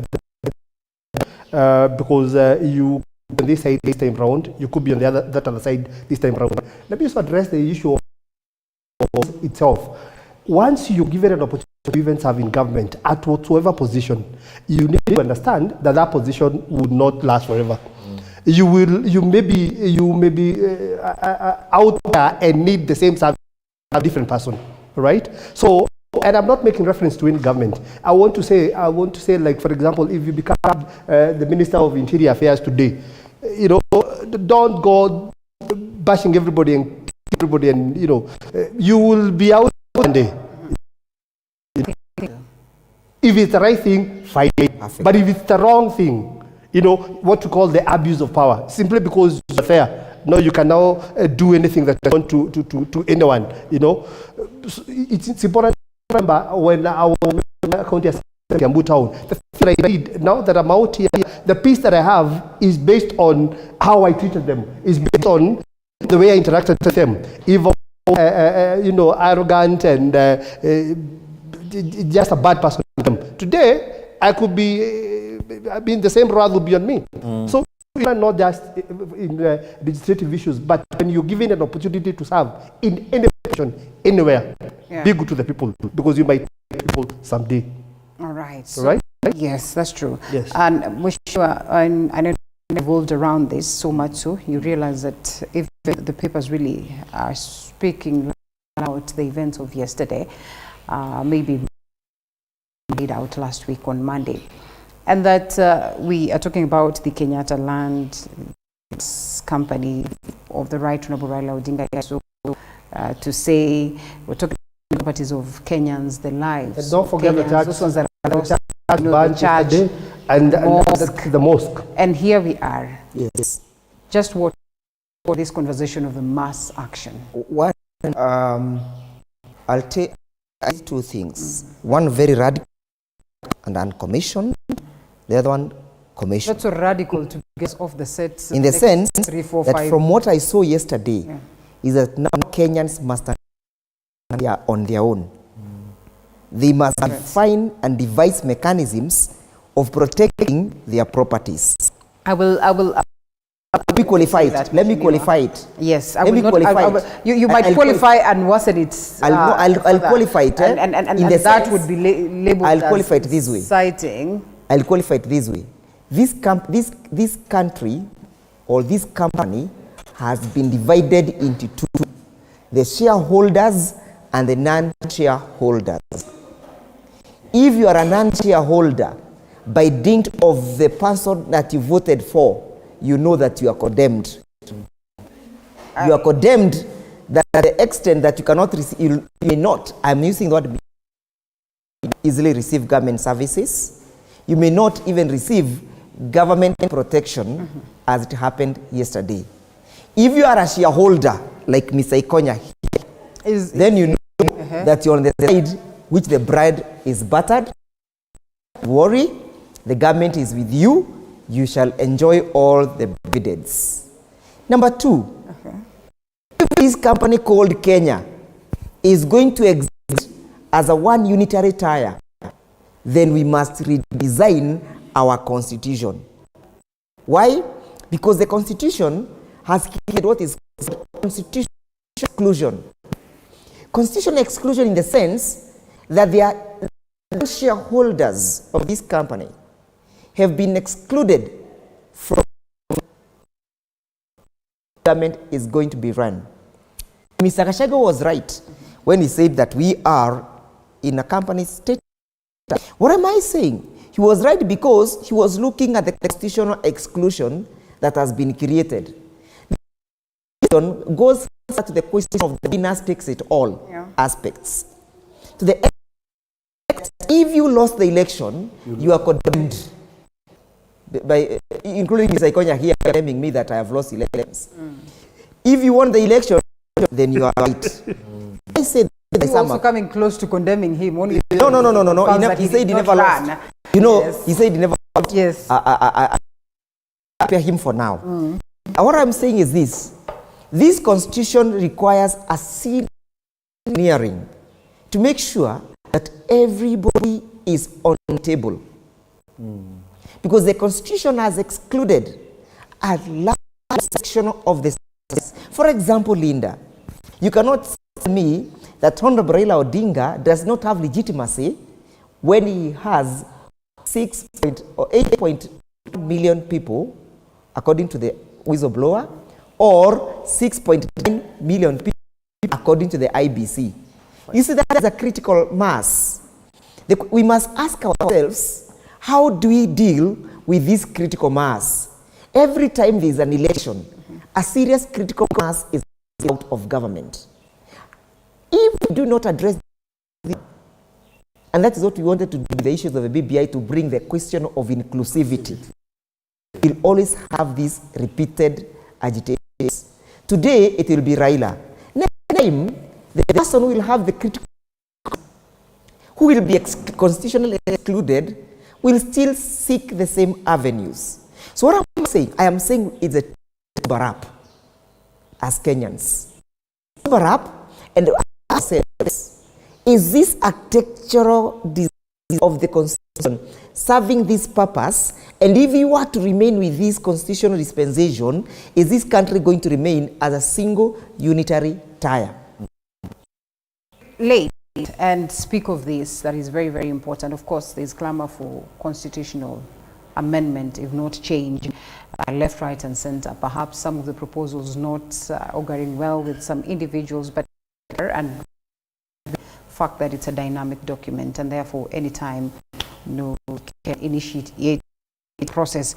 Dr. Masanga says, tell them I'm in London and miss them all, and I my greetings. Grace Ibigira was Minister for Constitutional Affairs and late Secretary General of UPC. He was the first one to eat his own words. Wow. And that, yes, he speaks the international criminal, the national criminal he is well akin to. Yes. But then I'll perhaps ask this question in relation to the same, that we would want our very own as well to go the ICC, another of our own to go the ICC route, looking at the fact that we have very many countries that are as well struggling to see that the based on how they are, as an African saying that they handled our cases with some element of bias. Well, if ICC comes, I support. You do? We have laws that I can't follow, then someone else should refer us. We have the law and we have the Constitution. The Constitution says let people demonstrate. The Constitution says let people picket.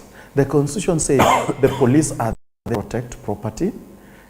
But here is the police engineering chaos, because chaos don't start with those people demonstrating. And I've seen that when a tax is thrown, you want them to do what?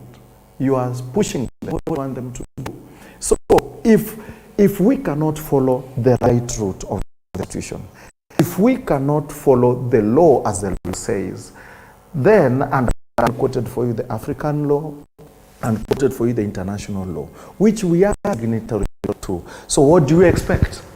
I support ICC anytime, because it comes to a point you are corrigible. What else do you expect done to you? And this is where Kenya is very incorrigible. Incorrigible English word means unteachable and untold, if it is the word like untoldable. Yambilika na uwezi sikia. What do you expect? Someone else, your parents will give you away. Somebody corrigible. Somebody else corrigible. That one could be another, and that's why people are taken for correction. And that's why they are called correction facilities, because you cannot be corrected by people correctly. So you need correction. So if you're in correction, let, and I, Eric Gallo, as a member of Kenya, though not the company of Kenya, I'm outside that company, I invite them to start taking evidences and everything that is being done. Because what is being done is against the Constitution and the rule of law of Kenya. Why don't you let people zunguka wachoke waende nyumbani?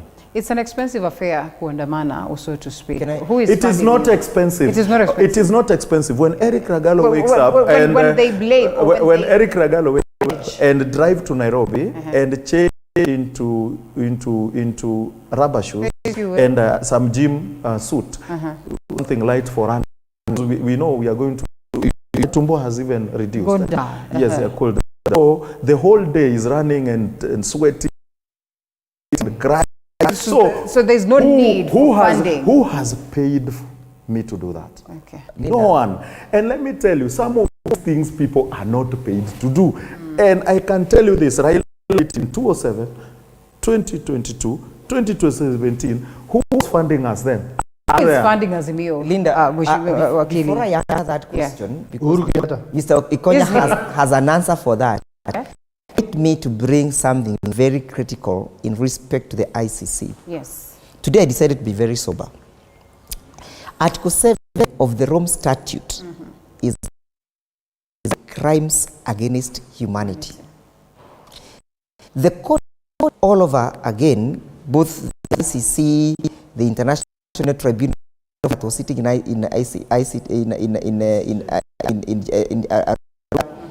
the International Court for the former Yugoslavia, and now the ICC, and also the Special Court of Sierra Leone.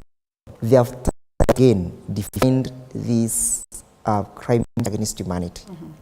In the famous case of Paul Jean Akayesu, 1998 case that was dealt with by the ICTR, International Criminal Tribunal, they defined crimes against humanity and said that crimes against humanity do not just need, and actually the ICC has also defined that in the case of Charles Taylor. It has defined that in the case of Jean-Pierre Bemba. It has defined that. It has defined that in the case of this Rwandan guy of M3. What was his name? Kabugo. No, not Kabugo. Is this the tall guy? Yeah, the tall, slender guy. Yes. I remember his name. What the court said? That crimes against humanity do not need to occur only in war times. They can also occur during peace times. And what are the ingredients of crimes against humanity? One, possible displacement of population and all those things. But also saying, for this one I want to read, if there is murder, extermination, enslavement, deportation, possible transfer of populations, imprisonment, torture, grave form of sexual violence, persecution, forced disappearances, the crime of apartheid, and other inhumane acts. Now, when you speak about other inhumane acts, it's a very broad spectrum and can involve a lot of, can amount to other inhumane acts. So what I'm saying is, what we are now doing, we are almost precipitating the situation to achieve a situation of the ICC. Remember, ICC does not just come. It comes when the international, the domestic instruments are unable to punish, or have refused to punish, or they are not there to punish. The reason why Putin was taken to The Hague is because his domestic instruments, his judiciary, is not able to punish because of his status. Situation whereby you find yourself that Kenyan judiciary is not punishing what happened in Kenyan land yesterday because of the infiltration. And then it is such that then ICC will kick in. You not to sign ICC statute. Need you not to be arbitrary. One, because ICC statute has acquired what we call the doctrine of jus cogens. The doctrine of jus cogens is a doctrine of international customary law. Any country in the world is subject to the ICC statute. So if these punish what they should not think that they will go scot-free. Somebody else is watching. Preserve humanity. We must preserve the dignity of right. We must the sanctity and the indivisibility of the title. How much of the Azimio side, and we are coming to a close, done at the level of Parliament, at the level of other mechanisms towards this, to that then becomes perhaps the last resort or the only way that we do this? And is it a myth or a reality that for government and to address some of this, Maandamano is perhaps the ultimate way to have it? Maybe Konya. That will best answer that question. But the ones how much has been done? You can tell us in terms of whether they exhausted all avenues to. Linda, When I was doing examination, though from my heart, I didn't like home science totally, in totality. But when home science came, I had to do the paper. I don't know why he can't answer. It's like he lives in limbo. And It beats logic. So, because I had addressed that question. So and I had said it beats logic. Why having so many avenues to address that problem? That is why I wanted him to answer for us. Why? It's okay. I can help them answer. If I can try to answer for like this, well, we have the majority element, and it's now just in paper. Do you? Okay. Yes, we have the majority in parliament, and we have the majority. You're talking about Azimio. Okay. We have the majority in parliament. Okay. It doesn't matter right now if we are the leader of minority, but we have the majority in parliament. You know what happened? It's all this I'm saying. It's against the law, against the constitution. We don't need to go to that. So what happened? Parliament. Say that we know who the majority We are the majority in parliament. That is in paper. So I said that is in paper. The de jure majority is you. It's technically but the de facto majority. We have not. We are the majority in parliament, and that is just in paper. Then parliament went in. We lost some of our members being bought. I have to say they were bought off. And even before the presidential inauguration, we lost some of our members from the north, and that reduced us to the minority side. But there's Azimio. We have to say that. So, what you already have the constitution tells you. In parliament, you can never push and win because they will now and push everything you put wrong, and they throw it away. When you don't have anything remaining, to Article 1. Article 1, which says what it has said, Article 37. So we went to the people because however much will it will not work. Okay. It is a reality. It will not work. And in that the people, we have 8.2 million votes that gave 5.9 gave Ruto. So we have a majority outside, which again, know who won the election. And if at all it is not true, then Raila will be maandamano. The people follow. If the government won rightfully, then those should now be telling Raila, hapana, tukukupigia, tulipigia huyu. Sum it up. A logical argument yesterday from one of the demonstrators and circulating, it's just a person you'll not even, you may unfortunately disregard them. They were saying, sisi hatutaki shida, tunataka peaceful maandamano. Wewe kuja ufungue server. Kama umeshinda tutakubali. I saw that. Na wewe kama Raila umeshinda, wewe pia ukubali. Yes. That's what they said. Na kama pia umeshindwa, wewe kubali. So these guys are very logical. They become logical. They were saying, tukifunguliwa server, tuone ni kweli ulishinda. We'll let it. Tutamaliza. I didn't know we're having a question of the server because we have a problem with our institutions. We have not created institutions that we can trust. The institutions that we have now are always inclined. For example, the CIC on this for social cohesion. NCIC. The NCIC. The NCIC making any statement when Mr. Rigathi is saying registration is for the Luos. Is that not ethnic mobilization and ethnic stereotyping? Is that not what happened in Rwanda in 2020? And that was my next question, that we have great nations. Yes.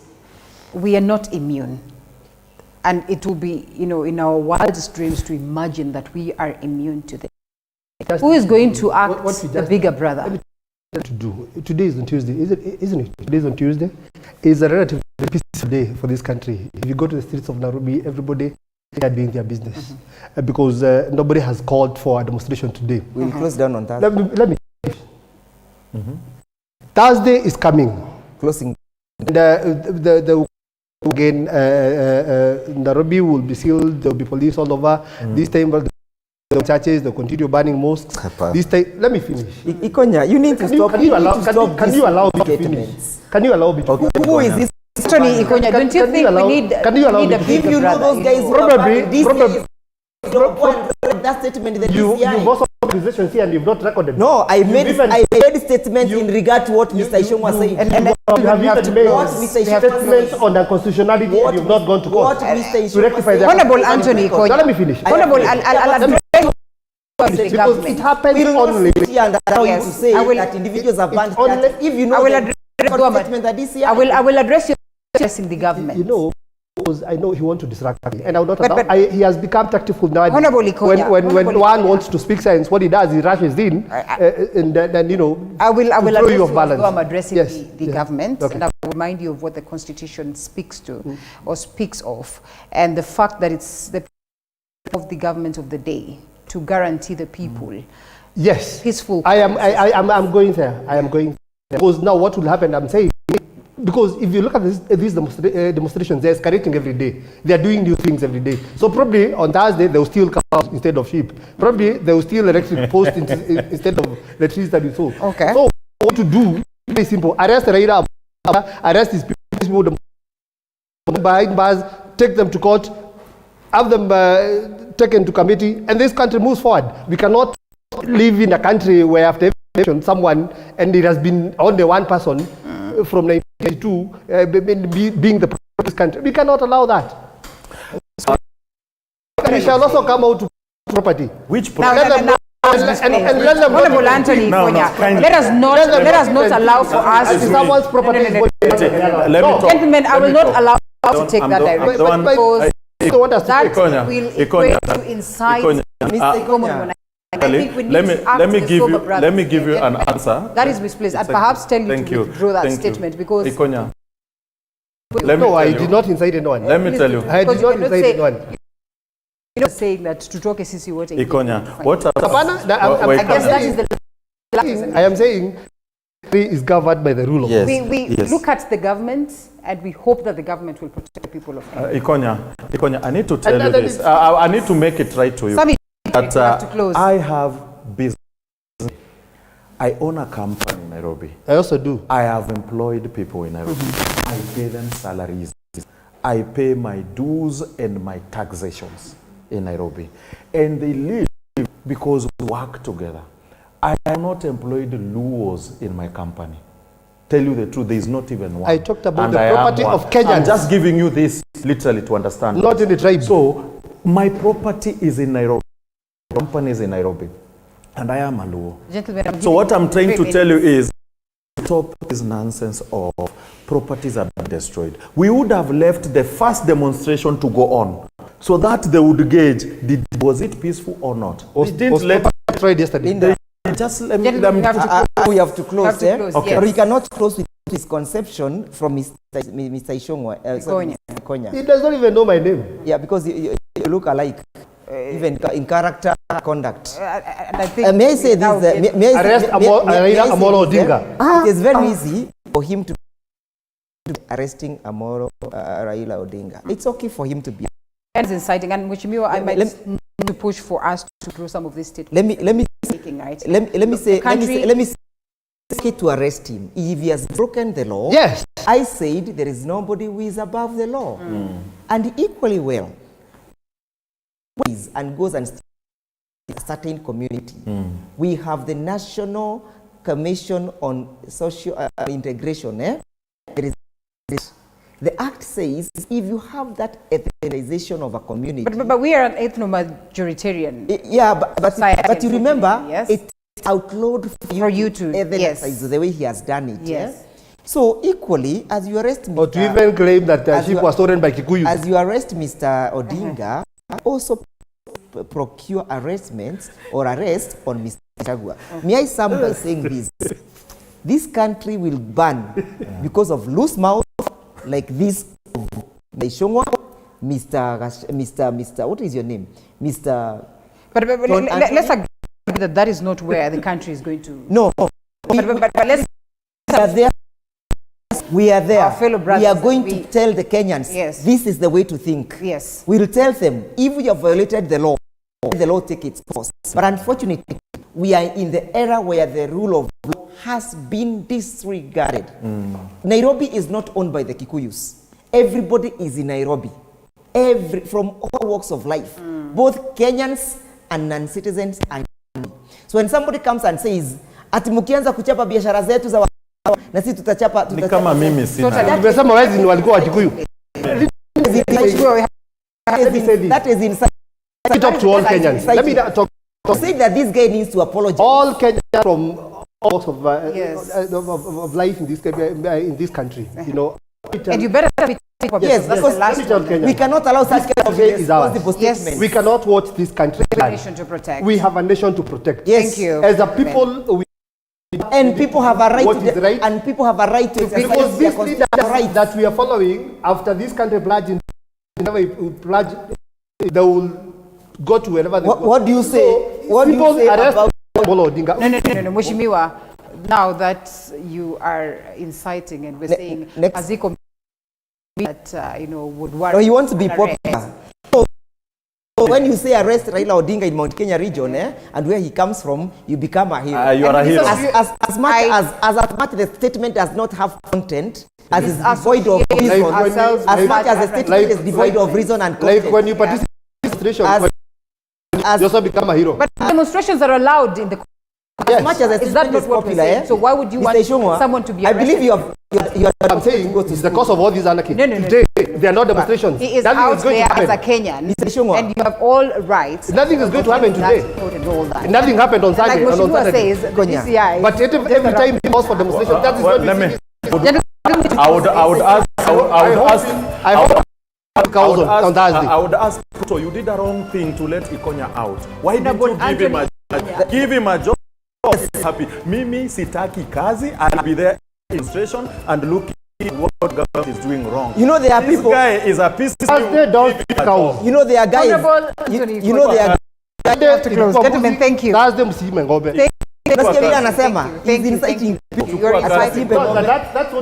is peaceful demonstration. And Honorable Anthony Ikonya. And you are a leader. They always call it you are a leader. And they're banning churches. Honorable Anthony Ikonya, leader. He needs to. And I think you need to be sober enough to speak to Linda. In Kiambu County, your very own. Linda, excuse me. Ambassador Tanzania. Excuse me. Can I say this as we sum up? Leo wamevamia kwa Uhuru Kenyatta. Kesho watavamia kwa Mukini. Next time, if you'll come something like that until they come to your doorstep. Nobody is immune from this kind of anarchy and lawlessness. Ikonya nor myself. So when you make statements, you must be responsible of that. And that's what we associate ourselves. You must be responsible. Don't make statements ndio upatiwe kazi. Kama unataka kazi, kwamba you are hungry, I know uko na njaa, I know uko na shida ya pesa. I know uko na njaa.